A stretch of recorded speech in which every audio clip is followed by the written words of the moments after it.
State Senator Jabari Breezeport reminds us, so let's put this up in his tweet in October, November, when she was campaigning. Governor Kathy Hochul came to our community to curry black votes, as they often do. This week, y'all know I got to add some Turnerism to this. This week, she's tried to push through bail reform rollbacks. Now, we're talking about a Democrat here and just nominated a former prosecutor to the highest court.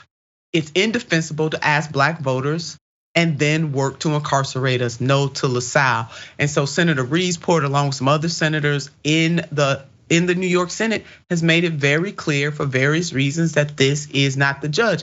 And to be Chief Justice there. And I love how Senator Breezeport is really making it clear, reminding her how she was able to win, how she went into the black community, curried favor, and then she had the pure unadulterated gall on an MLK celebration to lift up her Chief Justice pick instead of centering Dr. Martin Luther King Jr. But politicians like her often do this kind of thing. Black church, I'm looking at you. Got to stop letting these politicians, even though that particular church was mixed, but we need to stop letting folks come all up into our church and play games. And that's what the senator was really talking about. And with this pick, Governor Hochul has managed to bring a broad coalition of people together. Slate further reported on that. Let's put this up. Not surprisingly, LaSalle was met with swift condemnation from progressives, but the opposition has been much broader. A number of typically moderate labor unions have come out strongly against the pick, as has the NAACP Legal Defense Fund. Many of the 14 state senators who have already said they won't support LaSalle are far from being Democratic Socialists of America type.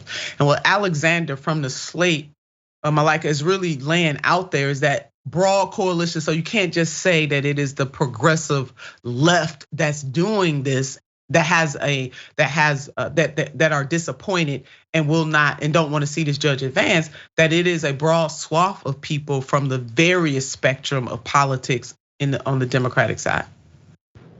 Yeah, absolutely. And it just reminds me of New York politics overall, because I lived there, I went to law school in New York City. I was living there for about a decade, and I saw some of these things firsthand, where they're not necessarily battling between, and I'm originally from Georgia, they're not necessarily battling between a far right, like Marjorie Taylor Greene represents a district in my home state.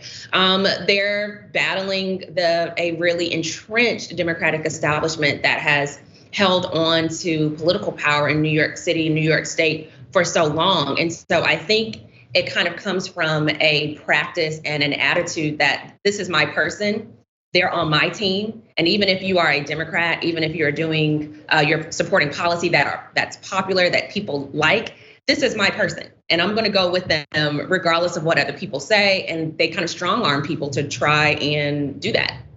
That is absolutely right. That is the name of the game. And that's why I want to remind our viewers, that the legislature is a co-equal, the word being equal, branch of government. They do not work for Governor Kathy Hochul or any other governor in legislatures across the country. I served in the Ohio Senate. Certainly sometimes people get this confused. The members of Congress, for example, do not work for the president. But absolutely, if you are part of a political party, it is the expectation that you will walk the straight line, the straight and narrow, and not challenge and not ask questions.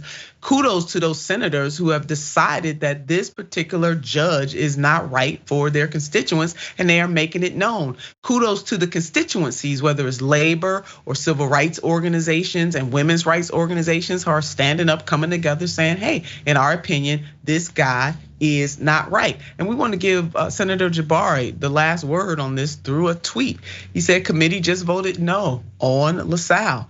Dems supermajority in the state Senate doesn't need to tolerate Governor Kathy Hochul acting like a Republican on judge nominations or in the upcoming budget negotiation. Boom, okay, mic drop. So the governor is gonna have Malaika a lot on her hands, not just this nomination. And I keep asking myself, for some reason, I just don't understand why she will not let this go. But I guess I kind of answered that at the top of this segment, which is she feels personally aggrieved by what is happening.